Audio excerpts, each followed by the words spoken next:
ये गणेश महल वो सब चीजें। हाँ, गणेश जी का उत्पन्न हुआ कि पार्वती का महल से बना, ठीक है, और बन गया, उसने अपनी माँ का बेटा बन के रहा, शिव को पता नहीं है। और जब वो अपनी माँ की चौकीदारी कर रहा है, एक बार नहीं, पर फैक्टर तो ये भी तो एक फैक्टर है ना कि अभी तो आपने अब ये जैसे आपने बोला कि स्वर्ग में इतना महल कहाँ से है, जब दुनिया में इतना महल नहीं है तो स्वर्ग में इतना महल कहाँ से? वो तो हम लोग कह सकते हैं कि इतना महल से बना, जो भी है, उनकी इतना महल था, जो भी है। उसके बाद बन गया, बच्चा भी बन गया, पुतला बन गया, बच्चा बन गया, और उसके बाद शिव आते हैं तो वहां पर बोलते हैं कि अंदर जाएंगे, अंदर जाने के लिए चौकीदार पता ही नहीं है कि उनका बच्चा है, गेट पे लगा दिया उनको। बोले महाराज आप अंदर नहीं जा सकते। बोले क्यों? बोले मेरी माँ नहा रही है। तो तुम्हारी माँ नहा रही है, तुम्हारी माँ जो अंदर है वो मेरी पत्नी है। बोला आई डोंट नो, मुझे पता नहीं आप कौन है, बस मैं जाने नहीं दूंगा आपको। तो उससे हुज्जत हुआ, हुज्जत के बाद शिव ने गुस्सा आ गया, गर्दन से उड़ा दिया उसको त्रिशूल से। अच्छा, पॉइंट ये है, त्रिशूल से गर्दन उड़ा दिया। उड़ाने के बाद पार्वती आई, पार्वती मेरे बच्चे को मार दिया, बहुत बड़ा झमेला हुआ। ओहो, ये तो मुझे पता ही नहीं था, तुम्हारा बच्चा भी है। तो कोई बात नहीं, तो मार दिया। तो डायरेक्शन ये दिया कि जाओ अमुक दिशा में जाओ, और एक कोई भी जानवर है उसकी माँ उसके बच्चे को पीठ दे के सोनी चाहिए, सामने से मत उठा के लाना। माँ की पीठ होगी, बच्चा पीछे से उठा के ले आना, चोरी से। हाँ, जैसे वो चोरी से। गर्दन लिया है, हाथी का बच्चा मिला, और गर्दन लेकर जोड़ दिया। मेरा पॉइंट ये है कि शिव जी इतने चमत्कारी है, इतना सुंदर बच्चा है, उसकी गर्दन वहां जो काट के पड़ी हुई है, उसी को क्यों नहीं जोड़ दिया भाई? इतना बड़ा भारी भरकम हाथी का जो शरीर बॉडी लगाया, वो बर्तन क्यों नहीं जोड़ दिया? सोचते नहीं, उसके बाद ध्यान नहीं आया लोगों को, लिख दिया। नहीं, वो पुराने टाइम में ऐसा भी तो था ना कि उस टाइम तो जनता इतनी जानकार थी ही नहीं, जो बोल दिया जी हाँ ठीक है। नहीं, बोल दिया, कोई बात नहीं। लेकिन एक बात है, हमारी सबसे बड़ी समस्या क्या है कि सत्य ना, हम हर क्षेत्र में उसको उपयोग करते हैं और चीजों को सुधार लेते हैं। कुछ भी गलत करते आ रहे हैं, हम धोती पहनते थे, अभी आज पैंट पहन रहे हैं, असुविधा हो रहा है भाई, सत्य को स्वीकार कर लिया। बट धर्म ऐसा चीज है, धर्म में सत्य कभी स्वीकारा नहीं गया। आज भी हजारों साल पहले जो बात है, आज भी उसको पालन कर रहे हैं। गलत को गलत ही चल रहे हैं। इसीलिए बोलता है कि सत्य और धर्म का 36 का आंकड़ा है, बिल्कुल कभी नहीं मिला। जीसस क्राइस्ट कहता है तुम सत्य को जानोगे तो सत्य से तो मुक्त होगे। किससे जानते हो? धर्म से ही मुक्त हो।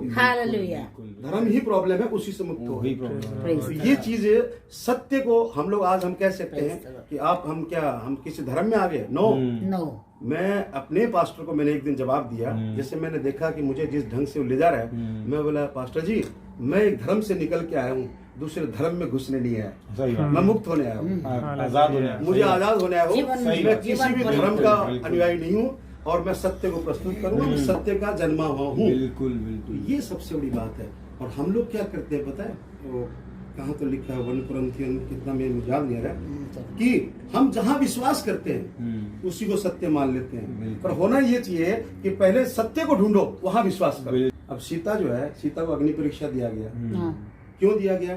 कि घर की मर्यादा उल्लंघन नहीं करना चाहिए। एक घर की औरतों को सीख था ये, कि लक्ष्मण को जो भी बोला कि लक्ष्मण रेखा पार नहीं करना, वो पार करके चलेगी। अब सीता कोई पूछे क्यों किया, तो सीता के पास जवाब बहुत बड़ा था। क्या था? कि भैया ये धर्म ने मुझे फंसा दिया।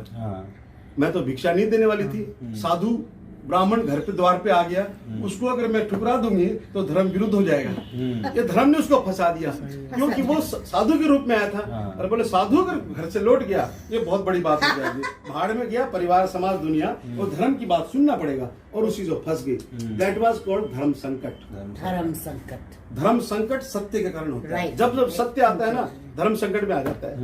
तो यही बड़ा, और हम लोग बड़े खुशनसीब है कि हमने उस सारे संकट को पार कर लिया, सत्य को जान लिया, सच को जान लिया, सत्य में आ गए हम लोग। ये हम लोग भाग्यशाली बहुत ज्यादा है, ये बहुत बड़ी अद्भुत बात है। मतलब कितनी बड़ी कंफ्यूजन है ना, इतनी सारे किताबें, इतने सारे ग्रंथ, इतनी सारी कहानियां, इतने सारे भगवान। असंभव है बिना परमेश्वर का अनुग्रह के इसके नीचे बाहर निकलना, असंभव है ना, असंभव है। बिल्कुल, परमेश्वर कितना महान है। देखिए यूहन्ना 17:3 कहता है कि अनंत जीवन ये है कि जिसे तूने भेजा है लोग उसको जान ले। सही बात, ये काफी है।